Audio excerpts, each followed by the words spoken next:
Yeah, there's different red, strains. there's green, there's gold, there's white. Some of them spike you up in energy. Some of them make you very sedated. So this these, one if you definitely drink, has. if you This drink, one's more up. If you drink one of these, it gives you super. This feels great like focus. this feels like this has white strand in it. I could tell that. I mean, I've been drinking. So yeah, it's If very. you drink two of them, you're just like mellow. No, you're done. Yeah, then it sedates. Yeah. So in the beginning, there's initial. You get up and then sedates. So very good stuff. I do one a day. Very good stuff. I very rarely will do two of those in a day. Getting back to where I was is, it's important that we understand what's real and what's not. I do believe there's a global agenda. I believe there's people behind the scenes that are putting the world on fire to create one secular order for the entire world. This is bigger than the U.S. What do you mean when you say one secular order for the entire world? A world completely without God. The perfect environment for what Christians and Muslims believe to be the Antichrist, the false Messiah, this being that will come to deceive the world, to trick the world into worshiping him instead of the Creator. So that's something that Muslims and Christians have in common. Jews never accepted Christ as the Messiah. But Muslims do believe he's the Messiah. They just don't think he's divine. We don't worship Jesus Christ. We only pray to God. But we love Jesus Christ. We believe in all his miracles. We believe in his miraculous birth. We believe he was born to the Virgin Mary. She's the most important woman in all of Islam. And if we're being fair here, I think it's the Muslim women who kind of dress like her and, kind of cover their modesty like she does. I mean, if we were in the streets and someone stopped a random majority How old was she? How old was she when she had Jesus? So the Christian 12. scholars say if they all say that unanimously she was probably around the age of 12. 12, right. When the father, based on Christianity, placed Christ into her womb, which is fine. That's past the age of puberty in 99% of the times, right? So she was of childbearing age at the age of 12. What I have a problem with is the attack of the character of the Prophet Muhammad, peace be upon him, because you got to remember, you have the Quran and then you have Hadith. Hadith are what people think the Prophet Muhammad said. I heard him say this. I heard him say that. And some of those Hadith, his wife is the author of most of them. A lot of them. The Prophet's wife that they always accuse him of being underage with her and all that stuff, because I'm avoiding certain words for, why. Sorry, we can censor it. So they accuse him of being a pedo. Well, I would say if he's a pedo, then all of Europe, all of America should shut their mouths. Yeah. And I'll tell you why. Pull it up, maestro. Pull up marriageable age in the USA, my brother. And I want you to read this now. Go scroll down now. This is up on Wikipedia, but you can do your homework because most of you don't. You want Danny to do all the work for you, and he does a phenomenal job, folks. Thank you. Scroll down. Okay, I don't know if this is what I told you to pull up. Go back up. Did you leave the ones I told you or no? Okay, yeah, go down. Marriage age in the U.S. Here, let's start here. There we go. Let's start here. Colonial Start at age of America. consent. Start at age of consent. Let people go do their homework. In 1275, in England, as part of a law, the Statute of Westminster in 1275, it was a misdemeanor to ravish a maiden within age, whether with or without her consent. The phrase within age was interpreted by jurist Sir Edward Coke to mean the age of marriage, which at the time was 12 years old. Okay, 12 years old. Now we're going to go down deeper into this. So 1275 is almost 600 years after the Prophet, and they consider this a normal age to have intercourse. But go down and get to To ravage a maid? Go down even more.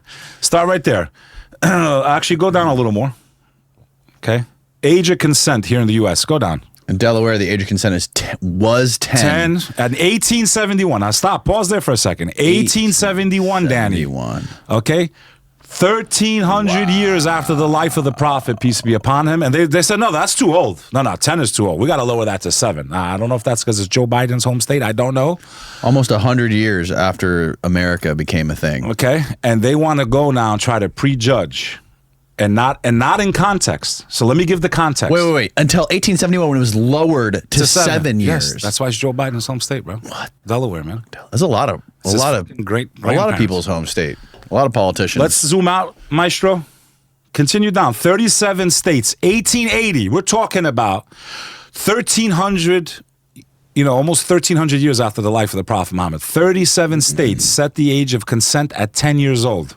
10 states set the age to 12 and back and forth and so on and so forth. Okay? Hold that now. Let's go to the next one now. Pull up the royals in Europe. Let's pull it. This is America. Yeah. Okay, the age of consent was just changed a few years ago in New York. I think it was like 13, and they just officially changed it. Okay? How long ago did they change it? If I had a daughter and somebody wanted to marry her at 10, I would bury them alive. Right. I'm not defending in that aspect, but we need to put things into historical context. And we can't just point and say, oh, you Arabs, oh, you Middle Easterners, oh, your prophet this and you this. When let's look at Europe, man. These are the royals. People still love the royal Look at Mary, family. bro. Mary was 12. She had not only was she married, she was impregnated. She was cosmically impregnated by the father. So was the father a pedo? Probably. But they don't have a problem attacking Muslims and creating Islamophobia and creating hatred. When if we look at their ancestors, this is all of Europe. 15 years old, 13 years old, 12 years old. They were marrying. Now, there's a difference between being engaged, Danny, and consummating the marriage. They were consummating these marriages, bro. 8 years old to a 30-year-old. Look at Cecile of France.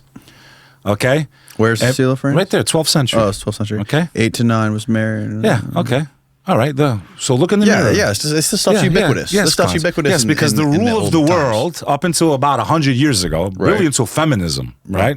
Till their movement, women's movement. Child trafficking was also ubiquitous back then too. Not only was marrying kids really young and then like doing like sexual stuff with children like right after they hit puberty. I think the law in like ancient Rome was like if there was some sort of abuse of an underage kid, they defined by prepubescent, it wasn't even like you don't even get in trouble. It was only like a civil lawsuit. Like I could, if there was damages, I could sue you or whatever. These are centuries and centuries of the royals, princes, you name it, throughout all of Europe. Oh my God. Throughout of all of Europe.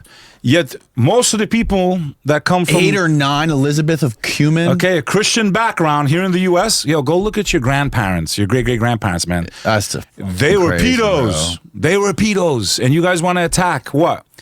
Now let me set the background of the prophet's marriage. No one knew her age. She wrote hadith. I was around 6. I was around 8.